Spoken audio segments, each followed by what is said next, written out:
Good afternoon, Miss Good Lala. afternoon din. May questions lang po kami, 5. Sana po masagot ko. About business. Anong inspiration mo kung bakit mo ginawa ang ganitong negosyo? Ang inspirasyon ko dito sa business ko na to ay yung anak ko. Kasi si Lores ay 7 years old pa lang. So gusto kong, habang kumikita ako, nakakasama ko siya. Kasi kung employee ako, alis ako ng maaga, dating gabi tulog na siya. That's why nag-decide ako na magkaroon na lang ng sarili kong business. Maganda. Second question po, paano niyo nagawang palawakin ang inyong negosyo sa paraan ng online business? Actually, yung online business talaga is isa rin sa mga patok ngayon. Lalo na yung sa amin, sa Royal, sa mga products namin, kailangan makilala yan. So, kaya pinasok ko siya sa online business kasi social media yun. Alam naman natin sa panahon na ngayon, dahil sa mga Facebook, Twitter, YouTube, lahat ng social media, everyday nag-open yung mga iba-iba klase ng tao kahit saan mang sulok sa mundo. That's why, pinasok ko siya para makilala yung products at magkaroon ng maraming clients. Anong magandang produkto may dudulot ng inyong produkto?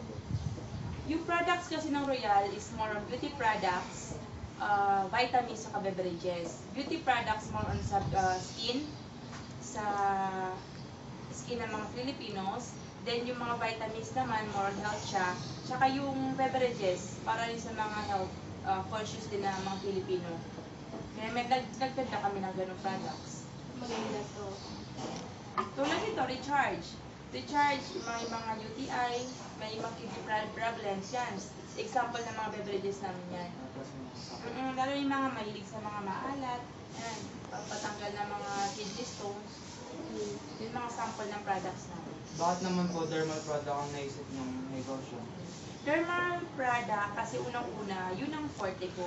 Yun yung gusto kong pasukin. Kasi, syempre, kami mga babae, mahilig kami sa mga makeups. Tapos nag-plus factor na lang yung mga healthy beverages. Kaya pinasok ko siya kasi alam ko mabibenta ko at nag-use din ako ng products namin. So, syempre, papasukin mo yung business mo, dapat alam mo at ginagamit mo rin siya na safe at effective. Maganda yung Royal, no? Yung Royal kasi hindi siya synthetic, organic siya. So, healthy talaga siya. Walang sang residue compared dun sa iba. Example, para makita nyo na walang residue, example nyo, tunawin nyo sa hot water.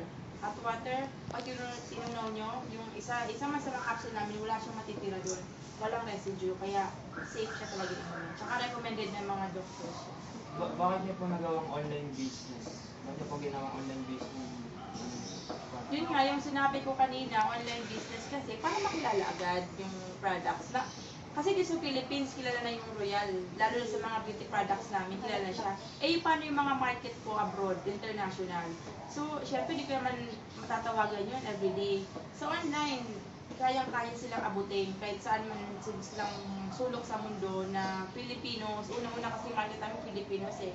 Kasi, ang Royal is made in the Philippines. So, ang Royal, kailangan lahat ng mga OFW abroad dapat magkaroon ng business ng Royal para naman makauwi na sila dito, hindi na sila mag-abroad, iiwan na yung family nila. Dito na lang kikita na sila eh. Kaya yun yung unang market namin, yung mga OFWs. Nakumalat pala sa... Tsaka online talaga is effective source of marketing talaga yan. Kasi kumbaga, lahat naman tayo nag-Facebook. Kahit mga pamilya siguro abroad, doon kayo nagkakausap. So, mabilis talaga siya yung market. Kaya importante ang social media sa online selling. Meron po ba kayong store, mga ano po? Actually, nagpa-plan ako na magkaroon ng store. Pero as of now, kailangan ko munang ipakilala muna yung product ko online. Then, syempre, kailangan ko rin muna magkaroon ng puhunan para dun sa renta, dun sa... Syempre, pag magkakaroon ako ng store, maraming products dapat ang i-display ko dun. So, kailangan mo rin kasi na tingnan mo muna kung saan din yung location, kung effective ba rin, malay mo, maglagay ka somewhere na hindi naman pala ganun yung mga tao doon. Kaya mag-iisip ka rin ng mga ano muna. Yung mga product niyo po ba, mabenta po ba? Mostly mabenta sa amin mga soaps at lotions. Tapos yung mga gluta na na hindi naman kilala sa atin na pampaputi, pero side effect lang yun. Ang gluta kasi is pampa-cleanse ng liver natin. The more na i-cleanse yung liver, the more napuputi tayo. Diba? Kasi yung mga may HEPA, example, may mga HEPA, anong kulay? Yellow. Kasi may tama yung liver nila, diba? Ngayon, mga baby, anong kulay? Mamula-mula. Kasi malinis pa yung liver nila eh. Kaya ngayon, sa atin sa Philippines, alam lang gluta na pampuputi, pero hindi. Side effect lang yan, nung ininom ng gluta, na the more na nalilinis yung liver, the more na puputi ka. Side effect yun. Paano po namin malalaman kung effective na po at anong age po dapat gumamit ng produkto? Actually, yung mga ganito, mga cups namin, mga 15 years pataas, pwede na. Pero yung mga Royal C, vitamin C, pwede na yan sa mga bata. Tatanggalin mo lang yung kung ayaw hindi mahirap, maglunok yung bata ng capsule, pwede nyo nang tanggalin, i-drop nyo lang sa water.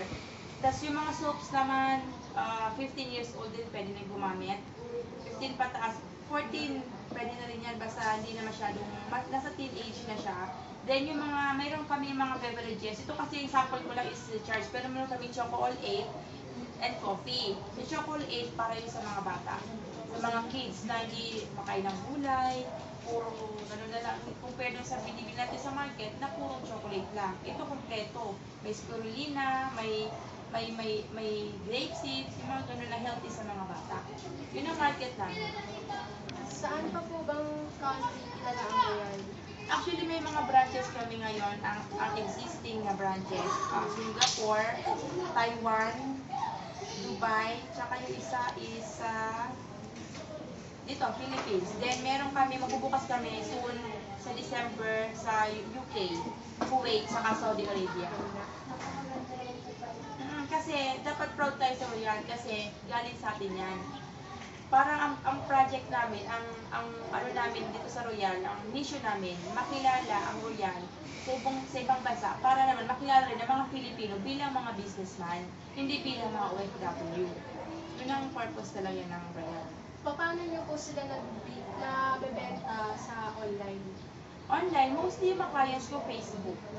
Pag nagpo-post ako everyday, mga ganyan, mga iba-ibang products, yun, mag-PM sila, magkano yan, paano ko makukuha. Siyempre, isi-ship ko siya, mag-uusap kung paano, kailan, anong products. Mag-list after na, mag-close deal na kami, ship ko na sa kanila. Hindi naman po kayo naloko. Hindi kasi ang policy namin dito, sila unang magbibigay ng pera. Magpapadala sila ng pera, that's the time na magpapadala kami ng products, hindi kami yung mauna. Kaya nga sa business na to, kailangan ng credibility rin. So huwag kang pasisira, kasi pag merong isa lang na client mo na nasira ka doon, pwede mag-spread out yun, wala ka na. Wala na magtitiwala sa'yo. Wala po ba kayong website po na pwede po Actually, may website ang Royal. Kung gusto nyo talagang makita yung na legit siya, legal siya, www.royalbusiness.com. Then ako naman, may sarili akong fan page, pero hindi ko siya masyadong kabisado. Copy-paste ako ng copy-paste. Then, Facebook din, yun. Twitter, Instagram, yan. Instagram na rin ako. Nung nag-Royal po ba kayo, maayos naman na po yung buhay? Actually, kaka-resign ko lang from work. Nag-resign ako bilang employee dahil sa Royal. Kasi almost 6 years akong employee, walang nangyari. Compare dito, na kumikita na ako dito, nag-check ako ng bisa 6,000 a week, 8,000 a week, 6,000 a week, mga ganun. So, kumbaga, yung sahod mo bilang employee, sabi natin sa ngayon, panahon yan, 15K. Sabi natin, nasa 30 days, 15K. Pwede mo siyang kitain ng isang 1 week o 2 weeks lang sa Royal.